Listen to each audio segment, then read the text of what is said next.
Breaking news చూస్తున్నాం. ఇటు నాంపల్లి అగ్ని ప్రమాదంలో వెలుగులోకి సెన్సేషనల్ నిజాలు బయటకు వచ్చాయి. ఇటు ప్రమాదంలో 40 కంప్యూటర్లు, అలాగే కొన్ని హార్డ్ డిస్క్లు, ల్యాప్టాప్స్, పెన్ డ్రైవ్స్ ఇవన్నీ కూడా దీంట్లో దగ్ధమైపోయినట్టు తెలుస్తుంది. ఇటు ల్యాబ్లో మరోసారి క్లూస్ టీమ్, అలాగే ఎస్బీ తనిఖీలు చేసినట్టు, అలాగే అగ్ని ప్రమాద సమయంలో లోపల ఎవరున్నారనే దానిపైన ఆరా తీస్తున్నారు. ఇటు ల్యాబ్లోని సీసీటీవీ ఫుటేజ్ పరిశీలిస్తున్నారు పోలీసులు. మొదటి అంతస్తులోని కంప్యూటర్ ల్యాబ్లో ప్రమాదం చోటు చేసుకుంది. ఇటు ఎఫ్ఎస్ఎల్ ల్యాబ్ను సీజ్ చేశారు ప్రస్తుతానికి అధికారులు. ప్రమాదంలో కుట్ర కోణం ఉందా అనే దానిపై పోలీసులు దర్యాప్తు చేస్తున్నారు. ఓటుకు నోటు కేసు ఆడియో ఫైల్ దగ్ధమైనట్లు ఇటు కేటీఆర్ అనుమానాలను వ్యక్తపరుస్తున్నాడు. ఒక్కసారి మనం చూస్తే కనుక ఇది కొన్ని సంవత్సరాలుగా, అంటే దాదాపు ఒక 50 సంవత్సరాలు, బిల్డింగ్ కట్టి 50 సంవత్సరాలు అయినా కూడా ఇప్పటిదాకా ఒక్కసారి కూడా ఇలాంటి అగ్ని ప్రమాదాలు ఎప్పుడు జరగలేదు. మరి ఇప్పుడే ఎందుకు జరిగాయి? దీనికి సంబంధించి కేటీఆర్ ట్వీట్ చేశారు. కేటీఆర్ ట్వీట్ని కూడా ఒకసారి చదివి వినిపించే ప్రయత్నం చేస్తా. I'm guessing the voice recordings of the famous vote for note case and trying to cover up for lack of evidence in cooked up political cases like phone tapping. So మొత్తం మీద ఇటు ఫోన్ ట్యాపింగ్కి సంబంధించిన information, audios, అలాగే ఇటు vote for note, అలాగే ఎమ్మెల్యేల కొనుగోలు, వీటన్నిటికీ ఇలాంటి ఇంపార్టెంట్ కేసులకు సంబంధించిన క్రూషియల్ ఆడియో, వీడియో రికార్డింగ్స్ అన్నీ కూడా ఈ ఫోరెన్సిక్ వాయిస్ అనాలిసిస్కి సంబంధించి ఇదే రూమ్లో ఉన్నాయా? ఒకవేళ ఉండుంటే వాటన్నిటినీ కావాలనే తుడిచిపెట్టారా అంటూ ఇటు కేటీఆర్ ప్రశ్నిస్తున్నాడు. సో ఒక్కసారి మనం చూస్తే కనుక ఇటు ల్యాబ్లో, ఇటు తెలంగాణ ఫోరెన్సిక్ ల్యాబొరేటరీ, ఇది రాష్ట్రానికి సంబంధించిన హెడ్ క్వార్టర్ అని చెప్పొచ్చు. అక్కడ ఎలాంటి అగ్నికి సంబంధించిన ఎలాంటి ఫైర్ యాక్సిడెంట్స్ కూడా గతంలో ఎప్పుడు జరగలేదు. మరి ఈసారి ఎందుకు జరిగింది? మొత్తానికైతే ఉదయం 10:11 ఫస్ట్ ఫ్లోర్లో, అందులో G+2 బిల్డింగ్, ఇది G+2 ఫ్లోర్స్ ఉన్నాయి ఈ బిల్డింగ్లో. ఫస్ట్ ఫ్లోర్లో మంటలు అంటుకున్నాయి. మరీ ముఖ్యంగా ఈ ఎవిడెన్సెస్, ఇటు సర్వర్ రూమ్, అలాగే కేస్ వెరిఫికేషన్, కేస్ అనాలిసిస్ చేసే ఛాంబర్స్కే నిప్పెందుకు అంటుకుంది? ఆ రోజు ఆ సమయంలో అక్కడ ఉన్న స్టాఫ్, సిబ్బంది ఎవరు? వీటన్నిటిపైన అనుమానాలను వ్యక్తపరుస్తున్నారు. దీనికి సంబంధించి మరింత అప్డేట్ తీసుకునే ప్రయత్నం చేద్దాం. ఇటు మా ప్రతినిధి మధు ఉన్నారు, మధుతో మాట్లాడి తెలుసుకునే ప్రయత్నం చేద్దాం. మధు, చెప్పండి, ఇటు కేటీఆర్ చెప్పుకొస్తున్న విధానం ఒకసారి మనం చూస్తే కనుక ఇటు ఓట్ ఫర్ నోట్, అలాగే ఎమ్మెల్యేల కొనుగోలు కావచ్చు, ఇటు ఫోన్ ట్యాపింగ్ కావచ్చు, వీటన్నిటికి సంబంధించిన ఎవిడెన్సెస్ కూడా ఆ రూమ్లోనే ఉన్నాయా? ఎగ్జాక్ట్, చాలా కీలకమైనటువంటి చర్చ జరుగుతూ ఉంది ఈ ఫోరెన్సిక్ ల్యాబ్ అగ్ని ప్రమాద ఘటనకు సంబంధించి. ఎందుకంటే ఫస్ట్ ఫ్లోర్ లో జరిగినటువంటి అగ్ని ప్రమాదం ఫోన్ ట్యాపింగ్ కి సంబంధించినటువంటి విషయంలో కానీ, గత బీఆర్ఎస్ ప్రభుత్వంలో నమోదైనటువంటి ఎమ్మెల్యేల కొనుగోలు కేసు కావచ్చు, గ్యాంగ్స్టర్ నయీం కేసుకి సంబంధించి కావచ్చు, తర్వాత ఓటుకు నోటు, ఇప్పుడున్నటువంటి ముఖ్యమంత్రి అప్పుడు స్టీఫెన్సన్ ఎమ్మెల్యేలకు సంబంధించినటువంటి కొనుగోలు కేసుకి సంబంధించి 50 లక్షలు ఇస్తూ పట్టుబడ్డారనేటువంటి దాంట్లో బీఆర్ఎస్ చేస్తున్నటువంటి కామెంట్స్ సంబంధించి ఆ ఆధారాలు కూడా దీంట్లోనే ఉన్నాయి అనేటువంటిది ప్రధానంగా ఆరోపణ చేస్తా ఉన్నారు. ఈ అగ్ని ప్రమాదం జరిగినటువంటి సమయంలో దాదాపు 40 కంప్యూటర్లు, 40 హార్డ్ డిస్కులు పూర్తి స్థాయిలో ధ్వంసమైనట్టుగా ప్రస్తుతం చెప్పే ప్రయత్నం చేస్తా ఉన్నారు. దీనికి సంబంధించి ఇంకా అధికారికంగా పూర్తి సమాచారం రావాలి. జరిగినటువంటి ప్రమాదానికి సంబంధించి ప్రస్తుతం సిబ్బంది సురక్షితంగానే ఉన్నట్టుగా కొంతమంది, ఆఫీస్ బాయ్ కృష్ణ అప్రమత్తం చేయడంతో సిబ్బంది అప్రమత్తంగా ఉన్నారు. పెద్దగా ప్రమాదం జరగలేదు. కానీ 5 ఫైర్ ఇంజన్లతో మంటలాడతారు.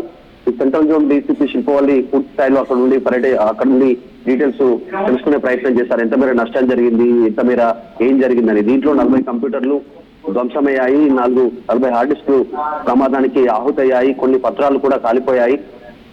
ఎన్ని పూర్తిగా ధ్వంసమయ్యాయి, కొన్ని పాక్షికంగా ధ్వంసమయ్యాయి అనేటువంటి చేయాల్సినటువంటి అవసరం ఉందనేటువంటిది కాస్త విశ్లేషకులు చెప్తున్నారు. ముఖ్యంగా సిడార్ సహా ఇలా పలు విదేశాల నుంచి తెప్పించినటువంటి కీలకమైనటువంటి పరికరాలు కూడా అగ్నికి ఆహుతయ్యాయి అనేటువంటి చెప్తా ఉన్నారు. వారికి బీమా ఉందా, బీమా లేదా అనేటువంటి త్వరలో తేలేటువంటి అవకాశం ఉంది. మొత్తం ఎఫ్ఎస్ఎల్ భవనంలో ప్రమాదం జరగడం ఇది రెండోసారి అయితే, మొదటి ఫ్లోర్ లోకి సంబంధించినటువంటి పూర్తి ఆధారాలు ధ్వంసమైనట్టుగా తెలుస్తా ఉంది. కొన్ని పేలుడు పదార్థాలు పేరాయి, అందులో భాగంగా ఈ ఘటన జరిగింది అనేటువంటిది ప్రాథమిక అంచనాకు వస్తున్నట్టుగా తెలుస్తుంది. ఇంకా అదుపుగా సంబంధించినటువంటి ఇంకా అధికారులు చెప్పలేదు. అయితే ఈ ఘటనకు సంబంధించి ప్రతిపక్షాల నుంచి, ముఖ్యంగా బీఆర్ఎస్ నుంచి, బీజేపీ నుంచి విమర్శలు వస్తున్న నేపథ్యంలో సీఎంఓ కూడా రేవంత్ రెడ్డి కూడా దీనిపైన ఆరా తీసే ప్రయత్నం చేస్తారు. అసలు ఏం జరిగింది, ప్రమాదం ఎట్లా జరిగింది, దాని గల కారణాలేంటి, ప్రమాదంలో ఏ సమాచారం దగ్ధమైంది, అసలు అక్కడ భద్రపరిచిన ఆధారాలేంటి, నివేదికలేంటి, వీటికి సంబంధించినటువంటి డీటెయిల్స్ సీఎంఓ తెలుసుకునేటువంటి ప్రయత్నం